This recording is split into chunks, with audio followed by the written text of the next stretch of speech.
Hi friends, welcome back to Karthikai TV. Night dinner என்ன பண்ண போறோம்னா சப்பாத்தியும் உருளைக்கிழங்கு பட்டாணி குருமா பண்ண போறோம். இதில் நம்ம ஃபர்ஸ்ட் எண்ணெய் ஊற்றி மசாலா பொருள்லாம் போட்டு வெங்காயம் போட்டு இஞ்சி பூண்டு பேஸ்ட் போட்டு தக்காளி போட்டு பட்டாணி போட்டு நல்லா வதக்கின்னு இருக்கோம். உப்பு தேவையான அளவு உப்பு போட்டு நல்லா வதங்கட்டோன்ட்டு இப்போ நம்ம இதில் கரம் மசாலா, காஷ்மீரி சில்லி பவுடர், நம்ம வீட்டு மிளகாத்தூள் கொஞ்சம் எல்லாத்தையும் போட்டுடுறோம். போட்டுட்டு மஞ்சள்தூள் அரை ஸ்பூன் போட்டேன். தேவையான அளவு தண்ணி பாருங்கள். நல்லா சூப்பராக பட்டாணி உருளைக்கிழங்கு குருமா ரெடி ஆகிருக்கு. உருளைக்கிழங்கை நம்ம வேக வச்சுருக்கேன். ஓகேங்களா? இப்போ நெக்ஸ்ட்டு நம்ம தேங்காய் அரைச்சி வச்சுக்கணும். தேங்காய், உடச்சக்கல்ல, முந்திரி பருப்பு, சோம்பு போட்டு அரைச்சி எடுத்துன்னு பார்க்கலாம். அதுக்காட்டியும் பட்டாணி வெந்துடும். பட்டாணி வெந்தவுடனே உருளைக்கிழங்கு அதில் போட்டு தேங்காய் அரைச்சி வச்ச விழுதையும் போட்டு குருமா ரெடி பண்ணிடலாம். வாங்க பார்க்கலாம். அரைச்சிடணும் பாருங்கள். பட்டாணி நல்லா வெந்துடுச்சு. இப்போ பட்டாணி நல்லா வெந்துடுச்சு.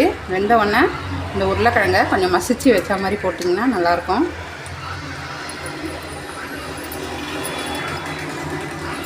ஒன்றும் பாதியமாக போடணும்.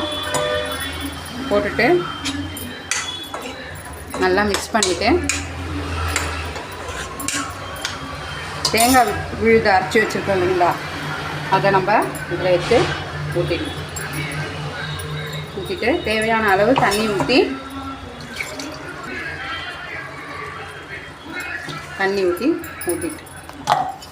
நல்லா மிக்ஸ் பண்ணிவிட்டால் சுவையான பட்டாணி உருளைக்கிழங்கு குருமா ரெடி ஆகிடும். சப்பாத்தி ரெடி பண்ணிட்டு அது கூட சைட் டிஷ்ஷாக இது வச்சு சாப்பிட்டா இன்னும் சூப்பராக இருக்கும். திக்காக வேணும்னா நம்ம திக்காக வச்சுக்கலாம், இல்லை கொஞ்சம் தண்ணியாக வேணும்னாலும் தண்ணி மிக்ஸ் பண்ணிங்கன்னா குருமா நல்லா சூப்பராக டேஸ்ட்டாக இருக்கும். பாருங்கள், பட்டாணி உருளைக்கிழங்கு குருமா ரெடி. பாருங்கள், சூப்பராக ரெடி ஆகிடும். இப்போ நம்ம சப்பாத்தி செஞ்சுட்டு சைட் டிஷ் வச்சு பார்க்கலாம். இறக்கும் போது இந்த கருவேப்பிலையை கொஞ்சம் நம்ம இப்படி தூவி விட்டு இறக்கணும்னா வாசனையாக கமகமானு இருக்கும். ஃப்ரெண்ட்ஸ் பாருங்கள், சப்பாத்தி நைட் டின்னருக்கு சப்பாத்தி பட்டாணி உருளைக்கிழங்கு குருமா ரெடி ஆயிடுச்சு. வாங்க சாப்பிட்லாம். மறக்காமல் லைக் பண்ணுங்கள், ஷேர் பண்ணுங்கள், கமெண்ட் பண்ணுங்கள், சப்ஸ்கிரைப் பண்ணுங்கள் ஃப்ரெண்ட்ஸ். ஓகே, பாய், குட் நைட், வாழ்க வளமுடன்.